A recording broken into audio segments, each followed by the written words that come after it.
بسم الله الرحمن الرحيم قل هو الله أحد الله الصمد لم يلد ولم يولد ولم يكن له كفوا أحد. தமிழ்நாடு தௌஹீத் ஜமாத் தஞ்சை வடக்கு மாவட்டம் திருப்பனந்தாள் கிளையின் சார்பாக ஏற்பாடு செய்யப்பட்டிருக்கும் இந்த இஃப்தார் நிகழ்ச்சியிலே நாம் செவியுறும் அனைத்து செய்திகளும் நமது வாழ்வில் நல்லதொரு மாற்றத்தை ஏற்படுத்தி நமது மறுமை வெற்றிக்கு உதவிட வேண்டும் என்று ஏக இறைவனை பிரார்த்தித்து எனது இந்த உரையினை துவங்குகிறேன். அல்ஹம்துலில்லாஹ். இன்று உங்கள் மத்தியிலே மரணத்திற்கு பின் மனிதனின் நிலை என்ற தலைப்பு தேர்வு செய்யப்பட்டிருக்கிறது. இந்த உலகமே ஒரே ஒரு விஷயத்தில் ஒன்று கருத்து ஏற்படும் அப்படின்னு சொன்னா அது மரணம் தான். எல்லாரும் ஒரு நாள் இந்த உலகத்தை விட்டு மரணித்து விடுவோம். இந்த மரணத்திலிருந்து எதை கொண்டும் நம்மால் தப்பிக்கவே முடியாது. இதுல உலகத்தில் உள்ள அனைவருமே ஒரே கருத்துல இருக்கிறாங்க. இதை பற்றி திருமறை குர்ஆனிலே நிறைய வசனங்கள் சொல்லப்பட்டு இருக்கு. குல்லு நப்சின் தாயிகத்துல் மவுத், உங்களில் ஒவ்வொரு ஆத்மாவும் மரணத்தை சுவைத்தே தீரும். இந்த உலகத்தில் பிறந்த எல்லா ஆத்மாக்களும் ஒரு நாள் கண்டிப்பாக மரணத்தை சுவைக்கும். இந்த மரணத்தை தள்ளி போடவோ இதிலிருந்து தப்பிப்பதற்காக நம்ம என்ன செய்யணும், ஒரு பணத்தை கொடுக்குறோம். பெரிய பணக்காரனா இருக்கிறாங்க, பணத்தை வச்சு இதை தப்பிக்க முடியுமா? இல்ல பதவி பட்டம் அதிகாரம் இதையெல்லாம் வச்சு இதுல இருந்து தப்பிக்க முடியுமா அப்படின்னு கேட்டா, அந்த உலகத்துல எந்த மூளை முடுக்குகள்ல நம்ம போய் ஒளிஞ்சாலும் சரி இந்த மரணத்தை தள்ளி போடவோ இதிலிருந்து தப்பிக்கவோ நம்மால் முடியாது. அதை அல்லாஹ் மீண்டும் உணர்த்துகிறான். ஐனமா தக்கூனு யுதரிக்குமுல் மௌத் வலவ் குன்தும் ஃபி புரூஜின் முஷையதா, நீங்கள் மிக பெரும் கோட்டை கொத்தளங்களில் இருந்தாலும் சரி மரணம் உங்களை அடைந்தே தீரும். அப்ப இந்த மரணத்திலிருந்து எந்த ஒரு மனிதரும் இந்த உலகத்திலிருந்து தப்பிக்கவே முடியாது அப்படிங்கிறத எல்லாரும் ஒரே கருத்துல இருக்கிறோம். இந்த மரணத்துல ஒரே கருத்துல இருந்தாலும் மரணத்துக்கு பிறகு இருக்கிற வாழ்க்கை இருக்குல்ல, இதுல கருத்து வேறுபாடு இருக்கு. சில பேர் என்ன சொல்றாங்க, மரணத்துக்கு பிறகு வந்துங்க 7 ஜென்மம் ஒருத்தவங்க எடுப்பான். ஏதாவது நாய் மாதிரி ஏதோ மோப்பம் முடிச்சு குலைச்சிட்டாங்கன்னு வச்சுக்கோங்களேன், போன ஜென்மத்துல இவன் நாயா இருந்திருப்பான் போல அப்படிம்பாங்க. உடம்ப கிடம்ப இப்படி வளைச்சிட்டாங்கன்னு வச்சுக்கோங்களேன், போன ஜென்மத்துல பாம்பா பிறந்திருப்பான் போல. அது நிறைய ஜோக்கெல்லாம் கூட வரும், செய்தித்தாள்கள்ல நம்ம படிச்சிருப்போம். கணவன் மனைவி இடத்துல, மனைவி கணவன் இடத்துல பேசுவாங்க, 7 ஜென்மம் எடுத்தாலும் நீங்க தாங்க எனக்கு கணவனா வரணும். அதுக்கு கணவருடைய மைண்ட் வாய்ஸை போட்டிருப்பாங்க பத்திரிகையில, அடுத்த 7 ஜென்மத்திலையும் கடவுளே எனக்கு இப்படி ஒரு தண்டனையா அப்படின்னு. இது மாதிரி அப்ப இது ஜோக்கு தான். ஆனாலும் இதனுடைய கருத்து என்ன? மரணத்துக்கு பிறகு இன்னொரு ஜென்மம் எடுப்பாங்க, உலகத்திலே மீண்டும் மீண்டும் பிறப்பாங்க. அதான் முதல் பிறப்பிலே சேராத காதல் ஜோடி அடுத்த ஜென்மத்தில் சேருவதை போன்றெல்லாம் சினிமா படங்களிலே கூட காட்டுறாங்க. அப்ப அடுத்த ஜென்மங்கள் இருக்கு, மரணத்துக்கு பிறகு வாழ்க்கை இருக்கு அப்படிங்கிறத சிலர் நம்புறாங்க. இந்த சில கருத்துக்கள் இருக்கு. மரணத்துக்கு பிறகு வாழ்க்கையா? வாழ்ந்தா செத்தா முடிஞ்சு போச்சு. உயிரோட இருக்கும் போதே எல்லாத்தையும் அனுபவிச்சுக்கணும், செத்து போயிட்டா முடிஞ்சிருச்சு, அதுக்கப்புறம் வாழ்க்கைலாம் கிடையாது இப்படி நினைக்கிறவங்க இருக்கிறாங்க. இன்னும் சிலர் இருக்கிறாங்க, மரணத்துக்கு பிறகு எல்லாரும் பேயாதான் இருப்பாங்க, பேய் பிசாச நம்புறவங்க நினைப்பாங்க. அப்படி உண்மையிலேயே பேய் இருக்குன்னு வச்சுக்கோங்க, உலகத்துல மனிதனை விட யாரு அதிகமா இருக்கணும்? பேய் தான். ஏன்? ஆதம் அலைஹிஸ்ஸலாம் அவர்களிலிருந்து எக்கோடி மக்கள் இறந்து இருக்கிறாங்க.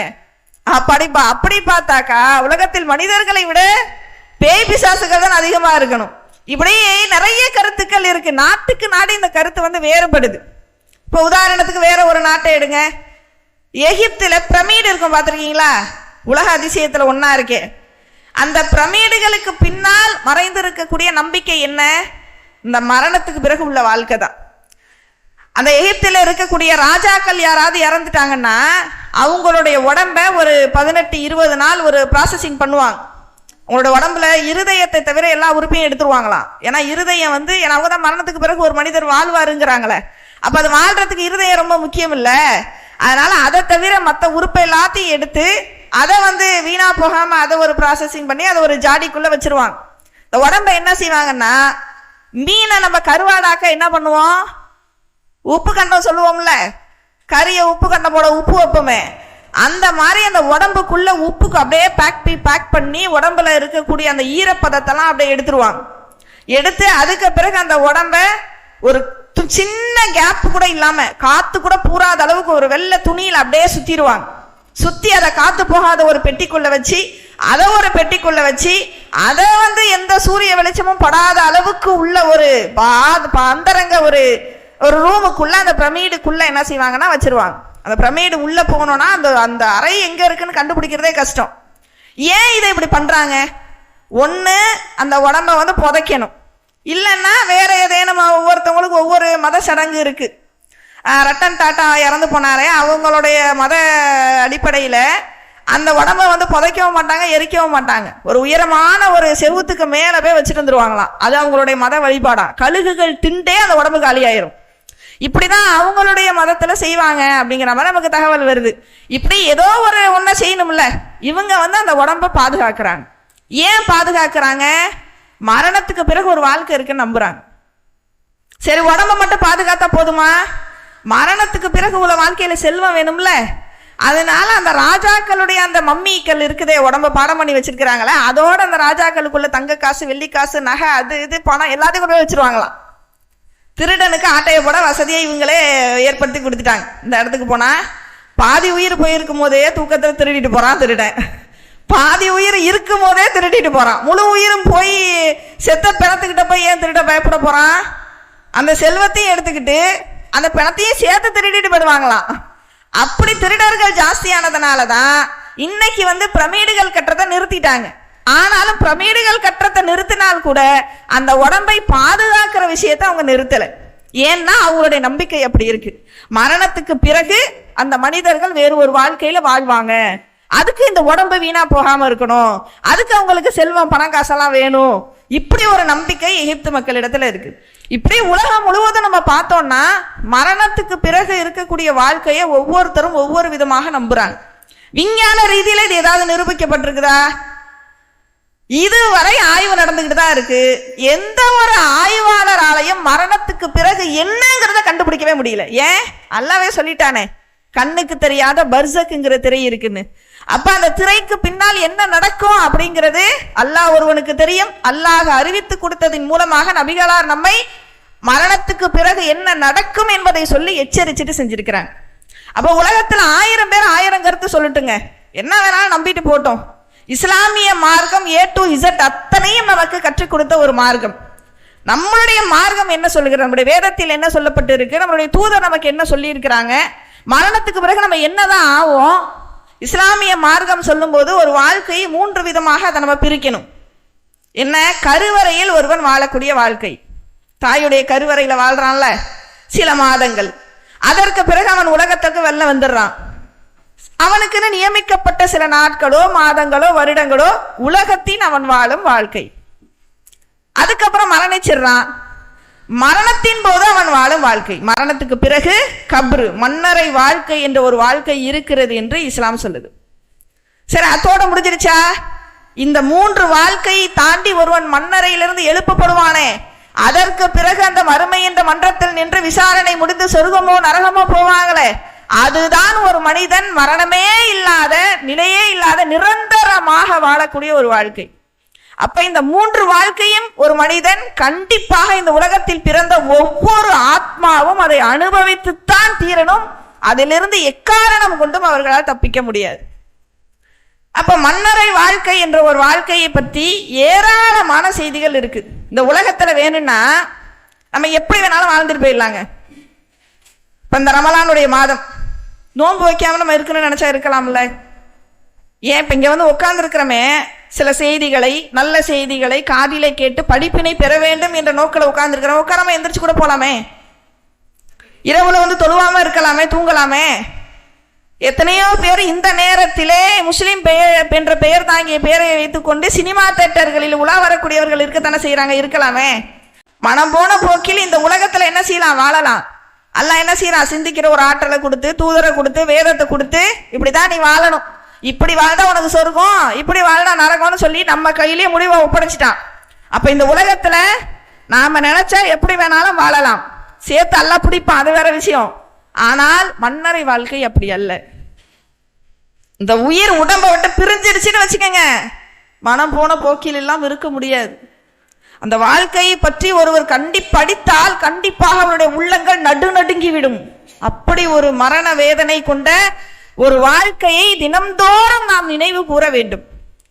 இந்த உயிர் உடம்புல இருக்கிற வரைக்கும் தான், உயிர் உடம்பை விட்டு பிரியுதில்ல, அப்பவே ஒருவருக்கு தெரிந்துவிடும் அவர் சொர்க்கவாசியா நரகவாசியான்னு. ஒரே நேரத்தில் அட்டன் டைம் அவர் என்ன செய்வாரு? இந்த உலகத்தையும் பார்ப்பாரு, மறுமையையும் பார்ப்பாரு. மறுமையிலே அவருக்காக என்ன என்பதையும் அவருக்கு தெரிந்திடும். அந்த கடைசி நேரம் ஒரு மனிதனுடைய உயிர் பிரியக்கூடிய அந்த நேரத்துல சக்கராத் என்ற ஒரு நிலையை கடக்காமல் எந்த ஒரு ஆத்மாவும் பிரியாது. எப்படி இந்த உலகத்தில் எல்லாத்தையும் நம்ம அனுபவிச்சுதான் தீரணும், மறுமையை அனுபவிச்சு தீரணும், மன்னரையும் அனுபவிச்சுதான் தீரணுங்கிற என்பது எப்படி உண்மையோ, அதே போல சக்கராத்துடைய ஒரு வேதனையை அனுபவிக்காமல் எந்த உயிரும் இந்த உடம்பை விட்டு பிரியாது. அது சிலருக்கு அதிகமாக இருக்கலாம், சிலருக்கு குறைவாக இருக்கலாம். நம்ம என்ன நினைச்சிட்டு இருக்கிறோம், நம்மளாம் தொழுகையாளி, நமக்கெல்லாம் அந்த வேதனை இருக்காதுன்னு நினைக்கிறோம். ரசூல்லா தன்னுடைய இறுதி மூச்சு நிற்கக்கூடிய அந்த கடைசி தருணம் ரசூல்லா சக்கராத்துடைய நிலையில் இருக்கிறாங்க. யாருக்குங்க? முன்பின் பாவம் மன்னிக்கப்பட்ட நபி, சொர்க்கம் குறித்து நற்செய்தி சொல்லப்பட்ட நபி, சொர்க்கத்தின் கதவை முதலிலே தட்டும் நபி, சொர்க்கத்தின் மறுமையிலே நமக்காக பரிந்துரை செய்யக்கூடிய நபி, இவ்வளவு அந்தஸ்து மிக்க அந்த இறுதி நபி சக்கராத்துடைய நிலையில இருக்கிறாங்க. கடைசி நேரத்துல மூச்செல்லாம் வாங்குது. இன்னலில் மௌத்தீன சக்கராத், இன்னலில் மௌத்தீன சக்கராத், இன்னலில் மௌத்தீன சக்கராத், மௌத்துக்கு சக்கராத்துடைய நிலை இருக்கிறது அப்படின்னு தன்னுடைய மனைவி ஆயிஷா ரலி அவர்களிடத்துல சொன்னாங்க. இப்ப ரசூல்லாவுக்கே சக்கராத்துடைய நிலை என்றால் நாம எல்லாம் எம்மாத்திரம். இப்ப இந்த உயிர் பிரியக்கூடிய கடைசி நேரத்துல அந்த சக்கராத்துடைய நிலை என்பதை அனைவரும் அனுபவித்துத்தான் இந்த உயிர் உடம்பை விட்டு பிரியும். சில பேர் இதை தவறுதலாக புரிஞ்சுக்கிட்டு சக்கராத்துடைய நிலை யாருக்கு அதிகமா இருக்குதோ, சில பேரை பார்ப்போம் 2-3 நாளைக்கு மேல் மூச்சு கீழ் மூச்சு வாங்கிக்கிட்டே இருக்கும், வேதனை அனுபவிச்சுக்கிட்டே இருப்பாங்க. பாரு என்ன பாவம் செஞ்சாலும் உடம்பு பிரியல பாரு, இப்படி பேசுறத பார்ப்போம். பேசுவாங்க. சிலருக்கு படுப்பாங்க, டக்குன்னு ரூகு போயிடும், பா கொடுத்து வச்சவ டக்குன்னு போய் உயிர் போயிடுச்சு, சொர்க்கவாசி இப்படின்னு பேசுறத பார்ப்போம். முதல்ல இந்த சக்கராத்துடைய வேதனையை வைத்து ஒருத்தர் சொர்க்கம் நரகம் என்று முடிவெடுக்கக்கூடிய அதிகாரம் நமக்கு கிடையாது. இன்னைக்கு பார்க்கிற ஒரு மௌத்தை குறித்து அவங்க சொர்க்கவாசி என்று கொஞ்சம் கூட ஒரு யோசிக்காமல் உடனே சொல்லிவிடுறாங்க. இதனுடைய விபரீதம் படு பயங்கரமானது. ரசூலுல்லாஹி காலத்துல போர்ல இறந்த சஹாபாக்களை சொர்க்கவாசி ஷஹீத் அப்படிங்கிற அந்தஸ்தை பெற்றவங்கன்னு சொன்னாங்கன்னா அவங்களுக்கு வகி வந்துச்சு. இன்னைக்கு பார்க்கிறோம் அந்த ஈரானிய தலைவர் இறந்த போது என்ன சொன்னாங்க? வாட்ஸ்அப்ல ஸ்டேட்டஸ்ல வைக்கிறாங்க, ஒரு ஆளு பாக்கி இல்லை, எல்லாரையும் வாட்ச் பண்றோம். என்ன வைக்கிறாங்க? ஷஹீத், இவருக்கு கோமினிய ஷஹீத் ஆகிவிட்டார். ஷஹீத். உங்களுக்கு வகி வந்துச்சா? அல்லாஹ் உங்களுக்கு வகி இறக்குனானா? அவரை பற்றிய நல்ல செய்தியை சொல்லலாம். பல அடிமை நாடுகள், அரபு நாடுகள் அமெரிக்காவுக்கு அடிமையாக இருக்கும் போது இவர் ஒருவர் நெஞ்சை நிமிர்த்து தைரியமாக வீராடிய வீரர் என்று சொல்லலாம். அப்படி அவரை பாராட்டலாம். அவர் ஷஹீத் என்று உங்களுக்கு வகி வந்ததா? அந்த அதிகாரத்தை உங்களுக்கு கொடுத்தது யார்? ரசூலுல்லாஹ்வுக்கு அந்த அதிகாரம் இல்ல, அல்லாஹ் அறிவிச்சு கொடுத்ததுனால ரசூலுல்லாஹ் அறிவிச்சாங்க. இன்னைக்கு எத்தனை பேர் அதை வைக்கிறோம்? இப்படி ஒருவர் சொர்க்கவாதி நரகவாதி என்று சொல்வதற்கான அதிகாரம் நமக்கு இல்லை. ஒருவர் சக்கராத்துடைய நிலையை அனுபவிச்சார்னா அவருக்கு நன்மை கொடுக்க வேண்டும் என்பதற்காக கூட அல்லாஹ் அந்த வேதனையை கொடுத்திருக்கலாம். ரசூலுல்லாஹ் சொல்றாங்க, எனக்கு உங்களின் இருவருக்குண்டான வேதனை கொடுக்கப்படுகிறது. மௌத்துடைய நேரத்துல சொல்றாங்க ரசூலுல்லாஹ், இருவருக்கான வேதனையா? போத சஹாபாக்கள் கேட்கிறாங்க, யா ரசூலுல்லாஹ் உங்களுக்கு 2 கூலியா? ஆம், எனக்கு 2 கூலின்னு சொல்றாங்க ரசூலுல்லாஹ். அப்ப நன்மை அதிகமாக ரசூலுல்லாஹ்க்கு வாரி வழங்கணும் அப்படிங்கிறதுக்காக அல்லாஹ் அந்த நேசிச்சிருக்கிறான், அந்த வேதனையை தந்திருக்கிறான்னு தெரியுது. அப்ப ஒரு வேதனை அந்த சக்கராத்துடைய நிலையை வைத்து சொர்க்கவாசி நரகவாசி என்று சொல்லக்கூடிய அதிகாரம் நமக்கு இல்லை. அல்லாஹ் என்ன காரணத்துக்காக கூட அந்த வேதனை என்ன செய்யலாம், கொடுத்திருக்கலாம். இது ஒரு தவறாக புரிஞ்சிருக்கிறோம். இன்னொரு செய்தி என்ன தெரியுமா? உயிரை கைப்பற்ற மலக்குமார்கள் வருவாங்க. அந்த மலக்குடைய பேர் என்ன சொல்லுவாங்க? இஸ்ராயில் வருவாங்க. இஸ்ராயில் வந்துதான் அந்த உயிரை, இந்த மாற்று மதத்தில் ஒரு கடவுள் ஒன்று சொல்லுவாங்க, யமன் வந்து விட்டால் உயிர் பெயரும், அவர் வந்துதான் அந்த உயிரெல்லாம் கைப்பற்றாது அவங்களோட நம்பிக்கை. அப்படியே இங்கே காப்பி அடிச்சு இஸ்ராயில் வருவாங்க, இஸ்ராயில் வந்துதான் அந்த உயிரை கைப்பற்றுவாங்க. முதல்ல இது மாதிரி குரான்ல இல்ல, ஹதீஸ்ல இல்லை. சரி, குரான்ல இதை பத்தி என்னதான் சொல்லப்பட்டிருக்கு? அல்லாஹ் தஆலா சொல்லி காட்டுகிறான். திருமறை குரானிலே 32வது அத்தியாயத்துல சொல்றான், குல்யத்த வஃபாக்கும் மலக்குல் மௌத்தில்லதி உக்கிலபிக்கும், உங்கள் மீது உங்களுக்காக நியமிக்கப்பட்ட மலக்குமார்கள் இருக்கிறாங்க. ஒரு மலக்கு இல்ல எல்லா உயிரையும் கைப்பற்றுவது, ஒவ்வொருவருக்கும் ஒவ்வொரு மலக்கு உங்களுக்கு என்று நியமிக்கப்பட்ட. இப்ப எனக்கு நியமிக்கப்பட்ட மலக்கு என்னுடன் இருக்கிறார், உங்களுடன் நியமிக்கப்பட்ட மலக்கு உங்களுடன் இருக்கிறார். அப்ப ஒருத்தவங்கிட்ட எத்தனை மலக்கு இருக்கிறாங்க? இப்ப நான் இருக்கிறேன்னா நன்மை தீமை எழுதுவதற்கு 2 மலக்கு எப்போதும் இருப்பாங்க. அப்படிதான் எல்லாத்தையும் இருப்பாங்க. உயிரை கைப்பற்றக்கூடிய மலக்கும் எப்ப இந்த உடம்புக்குள்ள உயிர் கொடுக்கப்பட்டுச்சோ அப்பயே இருப்பாங்க. அப்பவே நியமிக்கப்பட்டுரும் இவர் தான் அப்படின்னு. அப்ப அவர் யாரு கூட இருப்பாரு? அவர் நமக்கு முன்னாலும் பின்னாலும் வலதும் இடதும் இருந்து நம்மளை பாதுகாப்பார். ஏன்? அல்லாஹ் எப்ப உயிர் ரூஹு போகணுங்கிற கண்டிஷன் வரும்ல, அப்பதான் உயிர் போகணும். அது வரைக்கும் இந்த உயிரை இந்த உடலை விட்டு பிரிய விடாமல் அவர் பாதுகாப்பார். சில பேரை பார்ப்போம், இந்த ஆக்சிடென்ட் ஆகும்போது அப்படியே பைக்ல போவாங்க, முன்னாடியில ஒரு பெரிய லாரி போகும், அந்த லாரியில அப்படியே மோதி அந்த பைக் டயர்ல இருந்து கொஞ்சம் அந்தான புகுந்து இந்த பக்கம் வெளில வந்துருவாங்க. ஒரு செகண்ட் மைனிலின்னு சொல்லுவாங்க உயிர் தப்பியதுன்னு. அப்ப அந்த ஒரு செகண்ட்ல உயிர் தப்பிருச்சு. அப்ப அந்த நேரத்துல அந்த உயிர் போகக்கூடாதுன்னு இருக்கு, அதை அந்த மலக்கு பாதுகாத்திருப்பாங்க. இப்படி நம்மளை அந்த கட்டம் வர்ற வரைக்கும் அந்த மலக்கு பாதுகாப்பாங்களாம். அந்த கட்டம் எப்பொழுது வருதோ கழுத்துல கட்டிட்டான், அதுக்கப்புறம் ஒரு நொடி இந்த உலகமே ஒண்ணு கூடினாலும் சரி, அந்த கட்டம் வந்து விட்டால் அந்த மலக்குல் மௌத்தை யாராலும் தடுக்க முடியாது, அல்லாஹ்வுடைய தவிர. அப்ப அது வரைக்கும் அந்த மலக்கு நம்மை பாதுகாப்பாங்க. அப்ப ஒவ்வொருத்தருக்கும் ஒவ்வொரு மலக்கு இருக்கிறாங்க. இப்போ இந்த உயிரை பிரிந்ததிலிருந்து, இந்த உயிரை கொண்டு கபூரில் வச்சதிலிருந்து என்னவெல்லாம் நடக்கும் ஒரு கட்டத்திலே நபி தோழர்களுக்கு சஹாபாக்கள் விளக்கினாங்க. ரசூலுல்லாஹி காலத்துல ஒரு அன்சாரி தோழர் மரணம் அடைந்து விட்டார். அவரை அடக்கம் செய்வதற்காக அவரது ஜனாசா கபருக்கு தூக்கி செல்லப்படுகிறது. பார்த்தா குழி வெட்டப்படலை. குழி வெட்டணும்ல, இப்போ ரசூல் அந்த ஜனாசாவை கீழே வைத்து விட்டு குழியை வெட்ட சொல்றாங்க. குழி வெட்டப்பட்டு கொண்டு இருக்கு. அந்த நேரத்தில் ரசூல்லா உட்காடுறாங்க, சுத்தி அவங்கள சுத்தி சஹாபாக்களும் உட்காடுறாங்க. இப்போ நம்ம இந்த இடத்துல உட்காந்துருக்கோம், வந்த உடனே எல்லாரும் நல்லா விசாரிச்சிருப்போம், சிரிச்சு பேசியிருப்போம். வெளி இடங்கள்ல எங்கேயாவது பார்த்தா சிரிச்சு பேசுவோம். ஒரு அதிர்ச்சியான ஒரு இடத்துக்கு நம்ம நமக்கு அதிர்ச்சி ஏற்படுத்தக்கூடிய ஒரு இடத்துக்கு போகும்போது சிரிச்சு பேசுவோமா? ஒரு ஆக்சிடென்ட் நடக்கிற இடத்துல போய் வாங்க நல்லா இருக்கீங்களா எப்படி இருக்கு கேட்போமா? கேட்க மாட்டோம். இப்ப சஹாபாக்கள் எங்க இருக்கிறாங்க? ரசூலுல்லாஹ் எங்க இருக்கிறாங்க? மண்ணறையில் இருக்கிறாங்க. மயான அமைதின்னு சொல்லுவோம்ல உதாரணத்துக்கு. அப்படின்னா என்ன அர்த்தம்? மயானம் மண்ணறை என்பது அமைதியான இடம். அப்படி ஒரு அமைதி இருக்கும், குண்டூசி போட்டா கூட சவுண்ட் வரும். ஏன்? அங்க போயிட்டா எல்லாம் நாமளும் ஒரு நாள் இங்கே தானே வருவோம், வாழ்ந்துட்டு இருக்கிறோமே, நமக்கு அப்பா அல்லாஹ் எப்ப அனுப்ப போறான்னு தெரியலையே, நம்ம எப்போ வருவோம்னு தெரியலையே, நம்ம வந்துட்டோம்னா நம்மளையும் இங்கே தானே மண்ணை போட்டு மூடிட்டு போயிடுவாங்க, இந்த எண்ணம் எப்போ வரும்? அதனால தான் ரசூலுல்லாஹ் சொன்னாங்க, மண்ணறையை சந்திங்கள், அது உங்களுக்கு மரணத்தை நினைவூட்டும்னு. அப்போ மண்ணறை என்பது அது சிரிச்சு பேசும் இடம் அல்ல, மயான அமைதியா இருக்கு. ரசூலுல்லாஹ்வை எல்லா சஹாபாக்களும் பார்க்குறாங்க. எந்த அளவுக்கு பார்க்குறாங்கன்னா ஆடாம அசையாம அப்படின்னு சொல்லுவோம்ல, அதுக்கு சஹாபாக்கள் உதாரணம் சொல்றாங்க. எங்களுடைய கழுகுகள் தலையிலே உட்காரும் போது எவ்வளவு அப்படி ஆடாம இருப்போமோ அந்த மாதிரி ஆடாம அப்படியே இருப்பாங்க. அவ்வளவு அமைதியா எல்லாரும் ரசூலுல்லாஹ்வை அப்படியே உற்று நோக்கி பார்க்கறாங்க கவனமாக. ரசூலுல்லாஹ் செய்தியை ஆரம்பிக்கிறாங்க. ரசூலுல்லாஹ் எந்த நேரத்தில் எந்த செய்தியை எப்படி சொல்லணுமோ அப்படி சொல்லக்கூடியவர்கள் ரசூலுல்லாஹ். அந்த நேரத்தில் அது சம்பந்தப்பட்ட செய்தியை சஹாபாக்களுக்கு ரசூலுல்லாஹ் உணர்த்துறாங்க.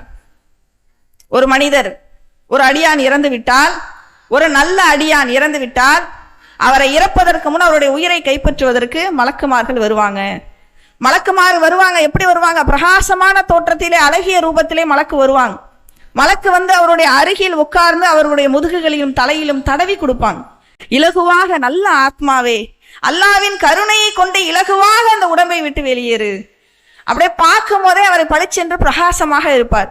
அவர் மட்டும்தான் வருவாரா? அந்த அடியானுடைய பார்வை எவ்வளவு தூரம் போகுமோ அவ்வளோ தூரம் அணிவகுத்து சில மலக்குமார்கள் நிற்பாங்களாம். இப்ப ஏராளமான மலக்குமார்கள் ஒவ்வொரு உயிரை கைப்பற்றும் போதும் வளருவாங்க, நல்ல ஆத்மாக்களை. அப்ப அந்த உயிர் என்ன செய்யும்? அந்த உடம்பிலிருந்து அப்படி எடுக்கப்படும், இலகுவான முறையில எடுக்கப்படுமா. அதை பற்றி ரசூலுல்லாஹ் சொல்றாங்க, ஒரு தோல் பையில தண்ணி எடுத்து அதை அப்படி சாச்சா அந்த தண்ணியை நான் வரமாட்டேன்னு சொல்லுமா. நம்ம பாயில தண்ணி வச்சிருப்போம், லேசா சறுக்குனா போதும் டக்குன்னு ஊத்திடும், பார்த்திருக்கீங்களா? அது தடுமாற்றம் இருக்காது. அந்த அளவு இலகுவான முறையில அந்த ஆத்மாவை விட்டு அந்த உடம்பு வெளியேறும். வெளியேறின உடனே அந்த அணிவகுத்து நின்றாங்கல்ல, அவங்க அந்த உயிரை அப்படியே வாங்குவாங்க. அப்படியே சொர்க்கத்தை துணியில அப்படியே அந்த உயிரை வைப்பாங்க, நறுமணத்தை ஊத்துவாங்க. அப்படியே கம கம கமன்னு அந்த உயிர் அப்படியே முதல் வானத்துக்கு போகும். முதல் வானத்தில் இருப்பவர்கள்லாம் கேட்பாங்க, யார் இந்த உயிர் இவ்வளவு நறுமணமாக இருக்கிறதே, யாருடைய உயிர் இது அப்படின்னு கேட்கப்படும். அங்க இருக்கிறவங்க அந்த மலக்குமார்கள் அவர்களுக்கு சொல்லுவாங்க, இது இன்னாரின் மகன் இன்னார், இது இன்ன நபர். இன்ன நபர்னா இவங்களா, இவங்க ஊர்லயே பெரிய ஆளு, பணக்காரங்க, 50 பவுன் நகை வச்சிருந்தாங்க, பெரிய 2 கோடிக்கு வீடு கட்டி இருந்தாங்க, இப்படி சொல்லப்படுமா? இவங்க படிச்சு பெரிய பட்டம் வாங்கினவங்க, இவங்க பெரிய ஆளு, இவங்க பெரிய பெரிய டிபிள் டிகிரி வாங்கி இருக்கிறாங்க, PhD முடிச்சிருக்காங்க, பெரிய அறிஞர், இப்படி சொல்லப்படுமா? என்ன சொல்லப்படும்? இந்த உலகத்தில் நம்மளுடைய பதவி பட்டமோ, நம்மளுடைய செல்வமோ, நம்மளுடைய அதிகாரமோ அங்க சொல்லப்படாது. மக்கள் என்ன இங்க சொல்றாங்க அது அங்க சொல்லப்படும். மக்கள் இங்க என்ன பேசுவாங்க? ஒரு நல்ல ஆத்மானா நல்ல விதமாக பேசுவாங்கல்ல, அவங்களால் அவங்க என்ன நன்மையை அடைஞ்சாங்களோ அதை அங்க சொல்லுவாங்கல்ல, அதுதான் அங்கே சொல்லப்படும். நம்ம இறந்து போனா நம்மளுடைய தாய் தந்தை அழுவது பெரிய விஷயமா? கேடு கட்டவன் இறந்து போனா கூட அவங்களுடைய தாய் தந்தை மகன் போயிட்டானேன்னு அழதான் செய்வாங்க. கணவன் இறந்தால் மனைவியும், மனைவி இறந்தால் கணவனும் அழுவது என்ன ஆச்சரியமா? தாய் இறந்தால் மகள் அழுவது, மகன் அழுவது என்ன ஆச்சரியமா? அது ஆச்சரியம் அல்ல. நம்முடைய சொந்த பந்தங்கள் அழுவது மேலும் ஆச்சரியம் இல்லை. எந்த ரத்த பந்த உறவும் இல்லாம யாரோ ஒருத்தவங்க நம்மளால நன்மை அடைஞ்சவங்க நமக்காக 2 சொட்டு கண்ணீரோடு அல்லாஹ்விடத்துல துஆ செய்வாங்களே, அந்த உள்ளத்தை சம்பாதித்து வச்சிருக்கிறோமா? அதுதான் அங்க பேசப்படும். இந்த நபரா இப்படி ஒரு நன்மை செய்தார் எனக்கு, இவர் இவ்வளவு நற்குணமுடையவர், தொழுகையால் இவர் நம்ம செய்யக்கூடிய நல்ல அமல்களையும் சொல்லி நமக்காக வேண்டி பிரார்த்திப்பாங்கல்ல. அதனாலதான் நம்மளுடைய ஜனாசாவிலே 40 பேரோ அல்லது 100 பேரோ 2 விதமாக ஹதீஸ்ல இருக்கு. அவர்கள் பிரார்த்தனை செய்தால் அந்த பிரார்த்தனை அங்கீகரிக்கப்படும். இணை கற்பிக்காத 40 100. அந்த உள்ளத்தை நாம் சம்பாதிச்சு வச்சிருக்கிறோமா? நாம் இறந்துட்டா நமக்காக கண்ணீரோடு இறைவனிடத்தில் கையேந்தி, யா அல்லாஹ் இவர்களுடைய பாவத்தை மன்னிச்சிடுறா அல்லாஹ், இவருடைய கபரு வாழ்க்கையை லேசாக்க, இவர்களுடைய மறுமையில் வெற்றியை கொடு என்று பிரார்த்திக்கக்கூடிய ஒரு உள்ளத்தை நாம் எத்தனை உள்ளத்தை சம்பாதித்து வச்சிருக்கிறோம். இதுதான் இங்க முதல் வானத்துல சொல்லப்படும். 7 வானத்திலும் இதே தான் நடக்கும். 7வது வானம் போயாச்சு, அல்லாஹ் அவர்களுக்கு அறிவிப்பான். இதை பற்றி 83வது அத்தியாயத்தில் அல்லாஹ் சொல்றான், கல்லா இன்ன கித்தாபல் அபரார லஃபி இல்லீன், நிச்சயமாக நல்லோர்களின் பதிவேடு இல்லீனில் இருக்கிறது. இல்லீன் என்ற ஒரு பதிவேடு இருக்கு, அந்த பதிவேட்டிலே இந்த உயிரை பதிவு செய்யும்படி அல்லாஹ் உத்தரவிடுவான். வமா அதராக்கமா இல்லியூன், இல்லியூன் என்பது என்னவென்று உமக்கு எது அறிவித்தது? கித்தாபன் மர்கூம், அதுதான் எழுதப்பட்ட ஏடு என்று அல்லாஹ் சொல்றான். அப்ப இந்த நல்லோர்களின் உயிரை இல்லியின்ல போய் பதிவு செய்யப்பட்டு திரும்பவும் மீண்டும் பூமிக்கு வருகிறது. இங்க போய் என்ன செய்யறாங்க? கபருல போய் அடக்கம் செய்து விட்டு திரும்புறாங்க. திரும்பக்கூடிய அந்த நேரத்தில் அந்த உயிர் மீண்டும் அவருக்கு கொடுக்கப்படும். எதற்காக? கபரிலே மறுமையில இருக்கு பெரிய விசாரணை, பெரிய புடி மறுமையில இருக்கு. ஒரு சின்ன விசாரணை கேள்வி கணக்கு கபரிலேயும் நடக்கும். உயிர் கொடுக்கப்பட்டவுடன் ஒரு மலக்கு வருவார், பார்ப்பதற்கு அழகான தோற்றத்தில், ஏன்னா நல்ல அடியாராச்சே, அழகான தோற்றத்திலே ஒரு மனிதர் வருவார். எழுந்து அவரை அமர வைத்து 3 கேள்விதான். 3 கேள்வியா? சீக்கிரம் சொல்லுங்க, மனப்பாடம் பண்ணிக்கிறோம் அப்படிங்கிற மாதிரி நீங்க நினைப்பீங்க. ஆனால் அந்த 3 கேள்விக்கு அல்லாஹ்வுக்கும் ரசூலுக்கும் கட்டுப்பட்டு நடக்காம நம்மளால பதில் சொல்ல முடியாது. என்ன அந்த 3 கேள்வி? மன் ரப்புக்க, அந்த மனிதர் சொல்வார், ரப்பி அல்லாஹ், என்னுடைய இறைவன் அல்லாஹ். மா தீனுக்க, உன்னுடைய இஸ்லாம் எது? உன்னுடைய மார்க்கம் எது? தீனுல் இஸ்லாம், என்னுடைய மார்க்கம் இஸ்லாம். மன் நபியுக்க, உனது நபி யார்? ஹுவ முஹம்மது, என்னுடைய நபி முஹம்மது என்று 3 கேள்விக்கும் அந்த நல்ல ஆத்மா பதில் சொல்லும். பதில் கூறிய உடனே ஒரு மலக்கு வருவார், அழகான தோற்றத்தில் இன்னொரு மலக்கு வருவார். அவரை பார்ப்பதற்கே வசீகரமாக இருக்கும். அப்படியே வந்து பக்கத்தில் அப்படியே அமர்ந்துக்குவார். நீங்க யார்? நானா? நீ இந்த நல்ல ஆத்மாவே, உலகத்திலே நீ நிறைய நன்மை செய்தாயே, தொழுகை, வணக்கம், ஜக்காத்து, தான தர்மம் போன்ற நிறைய உபரியான நன்மைகளை இன்னும் அதிகமாக செய்தாயே, இரவிலே நின்று வணங்கினாயே, அடுத்தவரிடத்தில் நல்ல முறையில் நடந்து கொண்டாயே, அந்த நல்ல அமல் நான் தான். நாம் இந்த உலகத்தில் செய்த நல்ல அமல்களை எல்லாம் ஒரு ரூபத்திலே அல்லாஹ் அனுப்பி அப்படியே நம்ம பக்கத்திலே உட்கார வச்சிருவான். அந்த அந்த நபர் சொல்லுவார், இனிமே நான் உன் கூடவே இருந்து விடுவேன். எதுவரை? அவரை சொர்க்கத்துல கொண்டு விடுற வரைக்கும் அந்த நல்ல அமல்கள் ஒரு ரூபத்திலே நம்ம கூடயே இருக்கும். வானத்திலிருந்து ஒரு அறிவிப்பு வரும், சொர்க்கத்தின் விரிப்பை விரியுங்கள், சொர்க்கத்தின் ஆடையை அனுபவிங்கள், சொர்க்கத்தின் பக்கம் கதவை திறங்கள். சொர்க்கத்தின் இன்பமான காற்று அப்படியே வீசும். ஏசி காத்த போட்டுக்கிட்டே குப்பரை அடிச்சுக்கிட்டு 10 மணி நேரம் தூங்குவோம். சொர்க்கத்துடைய காற்றுனா அது அந்த உறக்கம் எப்படிப்பட்ட உறக்கம்? புது மாப்பிள்ளை எப்படி பல நாள் கனவு நிறைவேறி அசந்து தூங்குவாரோ அப்படிப்பட்ட ஒரு உறக்கம், யாரு எழுப்புனாலும் எந்திரிக்க முடியாத அளவுக்கு ஒரு உறக்கம். அல்லாஹ் எப்ப எழுப்புவான்? மறுமையில அல்லாஹ் எழுப்புவான். அதுவரை அவர் அந்த கபரிலே உறங்கிக் கொண்டே இருப்பார். இதே தீய ஆத்மா, நிறைய தீமைகளை செய்து நரகத்திற்கு போகக்கூடிய ஒரு தீய ஆத்மா வெளியேறும் போது என்ன நடக்கும்? இதே போன்ற அந்த சக்கராத்துடைய நிலை நீடித்துக் கொண்டே இருக்கும். அப்போது ஒரு மலக்கு வருவார். பார்ப்பதற்கு கருமை நிறத்தில் அசிங்கமான ஒரு தோற்றத்திலே வருவார். முதுகுகளிலும் முகங்களிலும் அடிப்பார். தீய ஆத்மாவை அல்லாஹ்வின் கோபத்தோடு வெளியேறு, அல்லாஹ்வின் சாபத்தோடு வெளியேறு அப்படின்னு அந்த ஆத்மா, அந்த உயிரை அடிப்பார். அல்லாஹ் குர்ஆனிலே சொல்லி காட்டுகிறான், லவ்லா அஹர்தனி இலா அஜலின் கரீப் வஸத்தக வகும் மின ஸாலிஹீன். யா அல்லாஹ், எனக்கு கொஞ்ச நேரம் அவகாசம் கூட, உயிரோட இருக்கிற காலத்துல நான் எந்த அமலும் செய்யலையே, நான் தான தர்மம் செய்யலையே, நிறைய பணங்காசெல்லாம் வச்சிருந்தனே, எதையுமே அடுத்தவருக்கு கொடுக்கலையே, என்னுடைய நிலை என்ன ஆகும்? கொஞ்ச நேரம் கூட நான் ஓடி போய் நல்ல அமல் செஞ்சுட்டு வந்துடுறேன், போய் தான தர்மம் பண்ணிட்டு வந்துடுறேன். அல்லாஹ் சொல்லுவான், இவர் கூறுவது வெறும் வார்த்தை. திரும்ப அவனை விட்டாலும் திரும்ப எனக்கு அவன் நன்றி கிட்டவனாகத்தான் இருப்பான். ஒரு நொடி முந்தமும் முந்தாது, ஒரு நொடி பிந்தமும் பிந்தாது. கடுமையான ரூபத்திலே அந்த உயிர் கைப்பற்ற வரும். அந்த கடுமையை பத்தி ரசூலுல்லாஹ் சொல்றாங்க, ஒரு கம்பளி போர்வையை தண்ணியில நனைச்சி அதுலேருந்து ஒரு நூலை உருவது எவ்வளவு கஷ்டமோ அவ்வளவு கஷ்டப்பட்டு அந்த உயிர் அந்த உடம்பை விட்டு வெளியேறும். வெளியேறிய உடனே எப்படி நல்ல மலக்கு வந்த உயிரை வாங்கினாங்க, நல்ல உயிரை, அதே மாதிரி அணிவகுத்து நிற்கக்கூடிய அந்த மலக்குகள் அந்த உயிரை வாங்குவாங்க.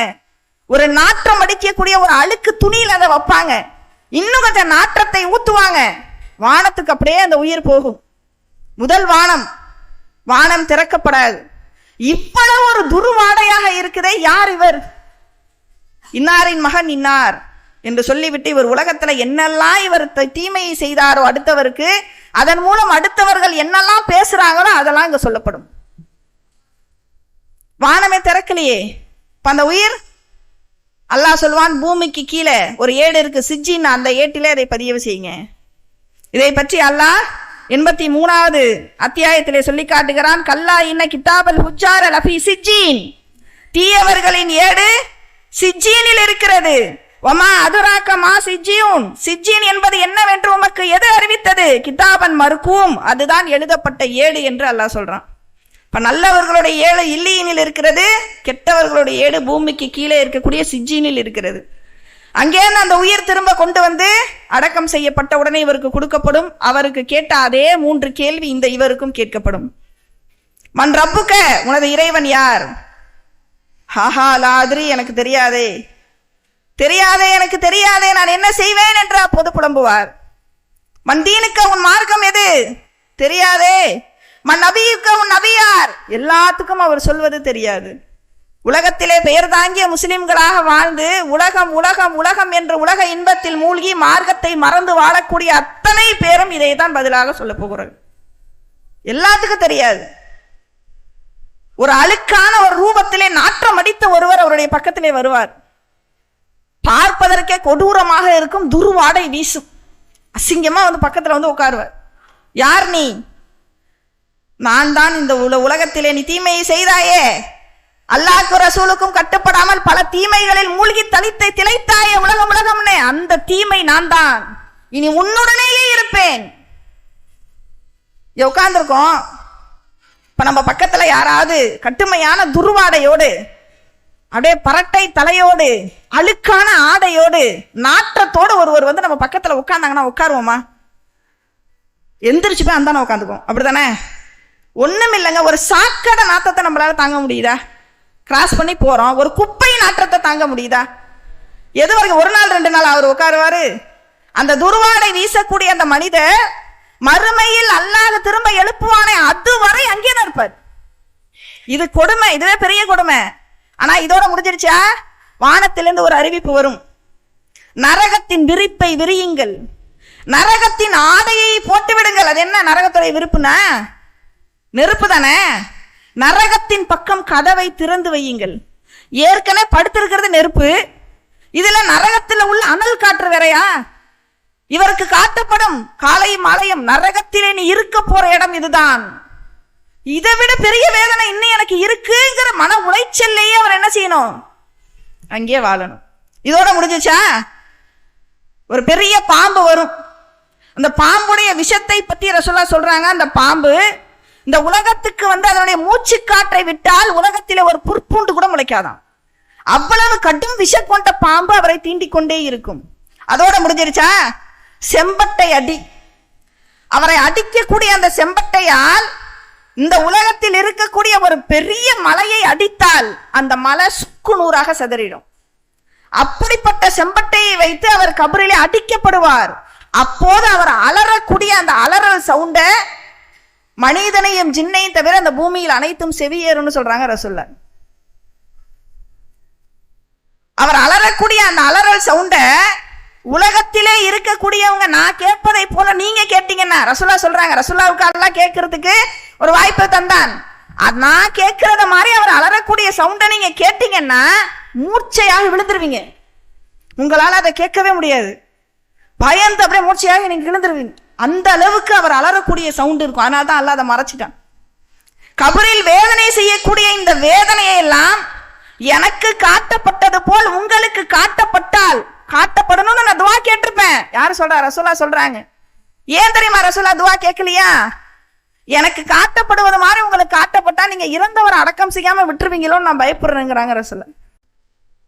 அந்த பயம் எனக்கு இல்லைன்னா நான் என்ன செஞ்சிருப்பேன்? எனக்கு என்னெல்லாம் கபரில காட்டப்படுதோ உங்களுக்கு காட்டணும்னு அல்லாஹ்ட்ட துவா செஞ்சிருப்பேன். பைத்தியமா போயிருவோம் எல்லாம். இதுதான் நடக்கும்னு கேட்கும் போதே உள்ளமெல்லாம் நடுங்குது. கண்ணெதுக்க பார்த்தா நம்ம என்ன அடக்கம் பண்ணாம அடக்கமே பண்ண மாட்டோம். மூர்ச்சையாக விழுந்துருவோம். அதை தாங்குற அளவுக்கு நம்மள்கிட்ட இது இல்லை. கேட்கும் போதே நடுங்குது. இப்ப இந்த கபரு வாழ்க்கையிலிருந்து அதிகமாக நாம் பாதுகாப்பு தேட வேண்டும். அதுக்காக தான் ரசூலுல்லாஹ் தினந்தோறும் எல்லா தொழுகைகளிலும், அது கடமையான சுன்னத்தான உபரியான எல்லா தொழுகையிலும் நம்மை துவா செய்ய சொல்லி நம்மளுக்கு ஒரு துவாவை கற்று தந்தாங்க. ஒவ்வொரு அத்தஹியாத்து அமர்விலும் அத்தஹியாத்து ஓதிட்டு ஸலவாத்து ஓதிட்டு அதுக்கப்புறம் ரசூலுல்லாஹ் இந்த துவா தான் ஓதுவாங்க. நமக்கும் ஓதுவதற்கு கற்று தந்திருக்கிறாங்க. அல்லாஹும்ம இன்னி அஊது பிக்க மின் அதாபில் கப்ர் வ மின் அதாபி ஜஹன்னம வ மின் ஃபித்னத்தில் மஹ்யா வல் மமாத் வ மின் ஷர்ரி ஃபித்னத்தில் மஸீஹித் தஜ்ஜால். இறைவா, உன்னிடம் நான் கப்ரின் வேதனையிலிருந்தும் நரகத்தின் வேதனையிலிருந்தும் வாழ்வு மற்றும் மரணத்தின் சோதனையிலிருந்தும் தஜ்ஜாலின் குழப்பத்திலிருந்தும் பாதுகாப்பு தேடுறேன். ஒவ்வொரு தொழுகையிலையும் ரசூலுல்லாஹ் கேட்டிருக்கிறாங்க. நம்மளையும் கேட்க சொல்லி இருக்கிறாங்க. ஏன்? ஆதம் நபியிலிருந்து இன்னைக்கு இப்போ அடக்கம் செய்யப்பட்டவர் வரைக்கும் எல்லாரும் எந்த வாழ்க்கையை வாழ்றாங்க? உலகத்துல என்ன 60 வருஷம் 70 வருஷம் இருப்போமா? இல்ல 50 வருஷம் இருப்போமா? அது கேரண்டி இருக்கா? பிறந்த குழந்தை அடுத்த நிமிஷம் மௌத்தாகுது. உலகத்துல இத்தனை வருஷம் தான் நமக்கு கேரண்டியே இல்லை. சராசரி 70ங்கிறாங்க, சொல்லிட்டு போறாங்க. ஆனா நமக்கு கேரண்டி கொடுக்கப்பட்டிருக்கா? இந்த நோம்பு திறக்கிற வரைக்கும் உயிரோட இருப்போமா? நமக்கு முதல்ல கேரண்டி இருக்கா? ஆனால் கபர் வாழ்க்கை இன்னைக்கு மூத்தா போய் நாளைக்கு போயிட்டோன்னு வச்சுக்கோங்க, உலகம் அழியிற வரைக்கும் நம்ம எதை வாழ போறோம்? சும்மா ஒரு பேச்சுக்கு எடுத்துக்குவோம், 1000 வருஷம் கழிச்சு உலகம் அழியன்னா அந்த 1000 வருஷம் நம்ம என்னங்க வாழணும்? தாயுடைய வயிற்றில் வாழப்போது சொற்பமான சில மாதம், உலகத்தில் வாழப்போது ரொம்ப ரொம்ப அற்பமான சில வருடம். ஆனால் கபருல அப்ப அதை வைத்து நம்ம எவ்வளவு பிரார்த்தனை செய்யணும். அந்த வாழ்க்கையில் நல்லா இருக்க நம்ம என்ன சம்பாரிச்சு வச்சிருக்கிறோம்? ஒருத்தவங்க 40 வயசுல வீடு கட்டுறாங்க, 70 வயசுல நான் நிம்மதியா சொந்த வீட்டுல இருக்கணும் அப்படின்னு. கபரில் நிம்மதியாக இருக்கணும், தூங்கணும், நம்ம என்ன சம்பாரிச்சு வச்சிருக்கோம்? இந்த கபருங்கிறத சாதாரணமா நினைச்சிட்டோம். ஒரு தியாகம் செய்த ஒரு சஹாபியையே இது நெருக்கி இருக்கு. ஸஅத் பின் முஆத் ரலியல்லாஹு அன்ஹு அவர்கள், அவர்களுடைய மரண செய்திக்காக அல்லாஹ்வுடைய அர்ஷ் நடுங்கியதாம். பல தியாகங்களை செய்து பல போர்களை சந்தித்த ஒரு சஹாபி. அவருடைய ஜனாசாவில 70,000க்கும் மேற்பட்ட மலக்குமார்கள் பங்கெடுத்தாங்க. அப்ப எப்படிப்பட்ட சஹாபி அவங்க? அவர்களை அடக்கம் செஞ்ச உடனே கபர் ஒரு நெருக்குச்சான், பிறகு விட்டுருச்சு. அவங்களையே ஒரு நெருக்கி இருக்குன்னா புலவு நன்மை செய்த சஹாபிய நாமெல்லாம் எம்மாத்திரம். கபர் நெருக்கிறத பத்தி ரசூலுல்லாஹ் பல தடவை விளக்கி இருக்கிறாங்க. நெருக்கம்னா எப்படி? சாதாரணமா இல்ல, நம்ம சாதாரணமா நெருக்கத்துல கூட்டத்துல நிப்போம்ல அப்படி நினைச்சுக்கிட்டோம். ரசூல்லா உதாரணம் சொல்லும் போது இப்படி செஞ்சு காட்டினாங்க. 2 விரலையும் இப்படி பின்னிக்கிட்டா இதே மாதிரி 2 விலா எலும்புகளும் ஒன்றோடு ஒன்று இப்படி பின்னிக்குமா, அதுதான் நெருக்குறதுன்னு அர்த்தம். அப்படி நெருக்குமா இந்த கபரு. சாதர் அலி அவர்களையும் இப்படித்தான் நெருக்கியது, விட்டுடுச்சு. நன்மை செய்தவர்களை விட்டுடும், தீமை செய்தவர்களை நெருக்கிக் கொண்டே இருக்கும். மாவீரர் அலெக்சாண்டர்னு ஒருவரை பற்றி பாட புத்தகத்தெல்லாம் படிச்சிருப்போம். உலகத்தையே ஆளணும்னு கற்பனை பண்ணி வாழ்ந்தவர், அந்த அளவுக்கு போர்த்திறன் கொண்டவர், பெரிய மாவீரர்னு மக்களால் அழைக்கப்படுறார். அவர் இறக்கும் போது அவர் சில செய்திகளை சொல்லிட்டு இறந்து போனார். 3 செய்தி. நான் இறந்த உடனே என்னை தூக்கிட்டு போறதுன்னா யார் என்னுடைய பிணத்தை தூக்கணும், உலகத்திலே இருக்கக்கூடிய பெரிய பெரிய டாக்டர்ஸ், தலை சிறந்த டாக்டர்ஸ் தான் என் பணத்தை தூக்கிட்டு போகணும் அப்படின்னு சொன்னாராம். என்னை தூக்கிட்டு போகும்போது என்னுடைய 2 கை மட்டும் பெட்டிக்குள்ள இருக்கக்கூடாது, சவ பெட்டிக்குள்ள, என் 2 கையும் இப்படி வெளியில இப்படி இருக்கணும் அப்படின்னு சொன்னாராம். அது மாதிரி என்னை தூக்கிட்டு போகும்போது நான் இதுவரை சம்பாதிச்ச அனைத்து செல்வங்களும் அப்படியே தூக்கிட்டு போகும்போது அப்படியே சைட்ல இருக்கணும், எல்லா செல்வமும் இருக்கணும் அப்படின்னு சொன்னாராம். சரின்னு அவங்களுடைய சீடர்கள் அதை ஏத்துக்கிட்டாங்க. ஏன் இதை செய்யணும்னு காரணம் கேட்டாங்களாம். அப்ப அவர் காரணம் சொன்னாராம், உலகின் தலை சிறந்த மருத்துவரால் கூட என்னுடைய மரணத்தை தள்ளி போட முடியல, என்னை காப்பாற்ற முடியலன்னு உலகத்துக்கு உணர்த்த தான் அவங்கள தூக்க சொன்னேன் அப்படிங்கிறதுக்காக அந்த காரணம் சொன்னாராம். சரி, 2வது ஏன் கையை வெளில நீட்ட சொன்னீங்க? நான் உலகத்துல என்னத்தை தான் நான் சம்பாரிச்சு வச்சாலும் எல்லாத்தையும் விட்டு தான் போறேன், வெறுங்கையோட வந்தேன், வெறுங்கையோடய திரும்பி போறேன் அப்படிங்கிறத மக்களுக்கு உணர்த்த தான் அப்படின்றாராம். 3வதாக இந்த செல்வத்தெல்லாம் ஏன் வைக்க சொன்னீங்க? எவ்வளவுதான் கோடி கோடியா சம்பாதிச்சாலும் சரி, போகும்போது அத்தனையும் மனுஷன் விட்டுட்டு தான் போறான், எந்த செல்வத்தையும் எடுத்துட்டு போக முடியாது அப்படிங்கிறத மக்களுக்கு உணர்த்ததான் அப்படின்னு சொன்னாராம். இது இன்னைக்கு பெரிய ஒரு செய்தியாக பரவிக்கிட்டு இருக்கு. இதை விட அற்புதமான ஒரு செய்தியை ரசூல்லா 1400 வருடத்துக்கு முன்னாடியே நம்மகிட்ட சொல்லிட்டு போயிட்டாங்க. சொல்லுவாங்கல்ல, வீடு வரை உறவு, வீதி வரை மனைவி, காடு வரை பிள்ளை, கடைசி வரை யாரோம்பாங்க. வீடு வரை உறவு, வீதி வரை மனைவி, காடு வரை பிள்ளை எல்லாம் ஓகே தான், கடைசி கடைசி கடைசி வரை நாம் செய்யக்கூடிய நல்லமல்கள் தான். அதை தவிர வேற எதுவும் நமக்கு உதவ போறதில்லை. அல்லாஹ்வின் கருணையும் நம்மளுடைய நல்லறங்களும் இல்லாமல் யாரும் சொர்க்கத்தில் நுழைய முடியாது. ரசூலா சொல்றாங்க, ஒரு மனிதர் இறந்து தூக்கி செல்லும் போது 3 அவரை பின்தொடர்கிறது, 2 திரும்பி விடுகிறது, 1 மட்டும் அவரோடு தங்கி விடுகிறது. என்ன 3 போகுது? செல்வம் போகுது, உறவு போகுது, அவருடைய நற்கர்மங்களும் போகுது, தீமையும் போகுது. எது திரும்பிடுது? உறவும் திரும்பிடுது, செல்வமும் திரும்பிடுது. அவர் செய்யக்கூடிய நல்லறங்கள் மட்டும் அவரோடு தங்கிடும். நல்லறம் செய்திருந்தால் நல்லறம் தங்கிடும், தீமை செய்திருந்தால் தீமை தங்கிடும். அதோடு தான் ஒருவன் மறுமை நிலையடையணும், அதோடு தான் அவன் சொர்க்கத்திலோ நரகத்திலோ அவன் வசிக்க முடியும். இதையெல்லாம் நினைவு கூற வேண்டும். இந்த அருமையான ரமலான் மாதத்தின் ஒற்றைப்படை இரவை இன்னும் சில நாட்களில் நாம் அடைய இருக்கிறோம். இந்த ரமலானுடைய இரவிலே நோன்பு நோற்று அந்த ஒற்றைப்படை இரவுகளில் நின்று வணங்கி அல்லாஹ்விடத்தில் யா அல்லாஹ் என்னுடைய பாவங்களை மன்னித்து விடு என்று அதிலிருந்து மன்னிப்பை தேடி வரக்கூடிய காலங்களில் இந்த கபரிலே நாம் நிம்மதியாக உறங்குவதற்கான நன்மையை அதிகம் சம்பாதித்து கபரிலே நல்ல ஒரு உறக்கத்தை அல்லாஹ் உங்களுக்கும் எனக்கும் தந்தருள் புரிவானாக என்று கூறி எனது இந்த உரையினை முடித்துக் கொள்கிறேன். வாஹிர் தவானா அல்ஹம்துலில்லாஹி ரபில் ஆலமீன். அஸ்ஸலாமு அலைக்கும் ரஹ்மத்துல்லாஹி வபரகாத்துஹு.